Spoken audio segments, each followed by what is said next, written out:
चला गया था। एक और बड़ा फैसला भी सामने आया है और ये बड़ा फैसला कमोबेश 50 साल के वक्फे के बाद हुआ है और जम्मू कश्मीर इंतजामिया का ये जो फैसला है इससे मार्केट पर क्या असर पड़ेगा, खबर को जरा गौर से देखिएगा, सुनिएगा, तब आपको इसके पूरे माने और मकसद पता लगेगा। अमूरी सारिफीन व अवामी तकसीम कारी का एक बड़ा फैसला सामने आया है। मटन की कीमतों का तायुन अब इंतजामिया नहीं करेगी।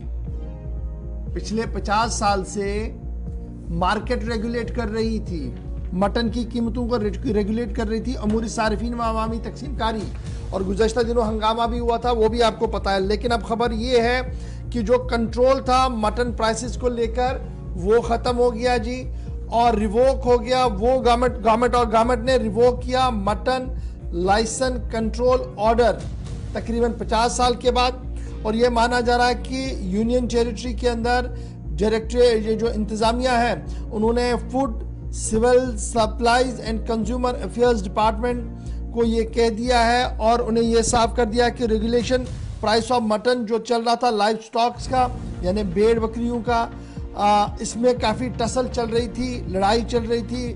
मटन ओनर जो डीलर्स हैं और सरकार के बीच में काफ़ी वो चल रहा था। अब इस सिलसिले में खबर जो इस वक्त सामने आ रही है वो ये आ रही है कि जम्मू कश्मीर इंतज़ामिया ने ऑर्डर इशू किया है जिसमें उन्होंने SO 145E डेटेड 15/2/1990 को बेस बनाते हुए कहा है कि अब ये इस ऑर्डर की वैलिडिटी ख़त्म कर दी गई है, क्योंकि सेंट्रल एग्रीकल्चर प्रोडक्शन डिपार्टमेंट की तरफ से कुछ क्लेरिफिकेशन सामने आई है, कुछ एतराज़ात आए हैं, जिसके बाद ये बड़ा फैसला जम्मू कश्मीर इंतज़ामिया की तरफ से लिया गया है। सीधे श्रीनगर चलेंगे जी, हिलाल हमारे साथ ज्वाइन करेंगे, देखते हैं कि इस पूरे खबर और ऑर्डर में मजीद क्या कुछ लिखा गया है। हिलाल, क्या कुछ ये बड़ा ऑर्डर है, क्योंकि माना जा रहा है कि 50 साल के वक्फे के बाद इस तरीके का ऑर्डर सामने आया है। बिल्कुल गौहर, पहले हमें समझना, ये नोटिफिकेशन जब 15 फरवरी 1990 को जारी किया गया था, जिसमें उमूर सारफीन व अवामी तकसीमकारी को इस नोटिफिकेशन के जरिए इख्तियारात दिए गए थे कि वो मटन को या मटन की कीमतों को या इससे जुड़ी जो अशिया है उनको रेगुलेट करने के लिए या उनकी जो कीमतें हैं वो तय करने के लिए उन्हें ये इख्तियारात तफवीज किए गए थे। बहरहाल साल 2023 के अंदर 18 जनवरी को इस नोटिफिकेशन पर नजरसानी के लिए महकमा एग्रीकल्चर जम्मू कश्मीर की जानिब से मरकजी सरकार को लिखा गया है। यानी मरकज के अंदर जो उमूर सारफीन का महकमा है उन्हें लिखा गया है कि आप इस ऑर्डर को बाज़ाब्ता तौर पर इस पर नजरसानी करें और ये ऑर्डर आज के डेट में कानूनी एतबार से काबिल इतलाक नहीं है। उस पर डेलिब्रेशन हुई है और बिल आखिर मरकज की जानिब से जम्मू कश्मीर सरकार को कहा गया है कि उमूर सारफीन अवामी तकसीमकारी महकमे को इससे अलहदा किया जाए। और अब जम्मू कश्मीर सरकार की जानिब से बाज़ाब्ता तौर पर उमूर सारफीन व अवामी तकसीमकारी डिपार्टमेंट से कहा गया है कि वो मटन या इससे रिलेटेड जो अशिया है उनकी कीमतों को तय करने या रेगुलेट करने से वो बिल्कुल परहेज करे, और इसका इख्तियार सरकार ने खुद लिया है। ये ऑर्डर है। लेकिन जब आप मुबसरीन के साथ बात करते हैं, जब आप जानकारों के साथ बात करते हैं, तो पता चलता है कि जो इसकी टाइमिंग है जब इससे उमूर सारफीन के हाथों से लिया गया है, कुल मिलाकर जो गोश्त है या मटन है, ये जम्मू कश्मीर के अंदर एक बड़ी मंडी है। ये बड़ी मंडी न सिर्फ कारोबारी लोगों के लिए है बल्कि सरकार के अंदर मुख्तलिफ डिपार्टमेंट्स के अंदर बैठे अफसरान के लिए भी एक बड़ी मंडी है।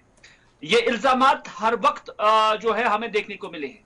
सरकार जो रेट्स तय करती थी, हमने हर बार देखा कि उसका उल्टा जमीनी स्तर पर होता था। मान लीजिए कि अगर सरकार ने कोई रेट फिक्स की थी, लेकिन फिर हम देखते थे कि मटन फरोश किस तरह से उन रेट्स की वायलेशन करते थे, लेकिन कोई कार्रवाई नहीं होती। अगर हिलाल एक चीज जानना चाहूंगा, ये जो रेट अब फिक्स करनी होगी ये सिर्फ अब जम्मू कश्मीर इंतजामिया फिक्स करेगी रेट, अब इससे यानी कि इलाहादा हो गया महकमे उमूर सारिफीन व अवामी तकसीमकारी?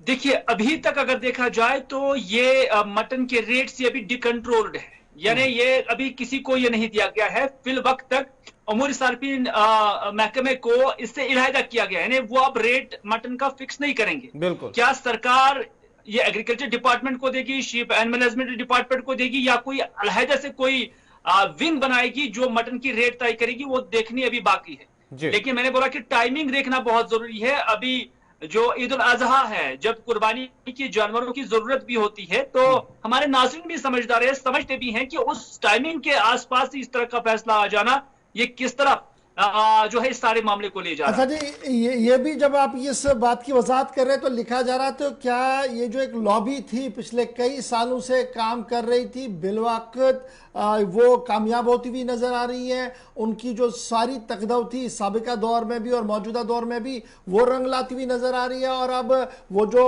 टकराव था वो खत्म हो गया, वन वे सारा कुछ चलेगा, क्योंकि ऑर्डर में कोई वजाहत ही नहीं है। देखिए गौहर, ये फ्यूचर पे ही डिपेंड करेगा कि फ्यूचर में रेट्स किस तरह मटन की रहती है। अगर मटन की रेट्स सही रही, आवाम के ख्वाहिशात के मुताबिक रही, और जो मटन डीलर्स हैं उन्हें भी कोई परेशानी ना हुई, और दोनों फरीक अगर मुत्तफिक हुए, तो फिर ये इस कदम को सही ठहराया जा सकता है। अगर रेट्स में फिर से फ्लक्चुएशन देखने को मिली और अनरेगुलेटेड तरीके से, जिस तरह से पहले होता था कि वायलेशंस होती थी, फिर कोई कार्रवाई नहीं होती थी, कोई सुनने वाला नहीं होता था, तो अगर वही सिलसिला आगे जारी रहा तो फिर ये मुंह कोई खास चीज जो है अवाम के लिए अच्छा साबित नहीं होगा। बहरहाल ये देखना होगा कि क्या आइंदा ये रेगुलेट हो पाते हैं, और क्या जो शक-ओ-शुबहात रहते हैं, जो तौर पर खबर यह है कि अमूर सार्फिन व अवामी तकसीमकारी का जो स्क्वाड जाता था, सर्वे मोहर करता था दुकानों को, उनसे ये इख्तियार खत्म कर दिया गया है। सेकंड क्या होगा, इसके लिए इंतजार करना होगा। बिल्कुल, अभी तक अगर देखा जाए तो डिकंट्रोल्ड है। मैं यही लफ्ज इस्तेमाल कर रहा हूं कि डिकंट्रोल है। अभी किसी का मटन को लेकर कोई कंट्रोल नहीं है।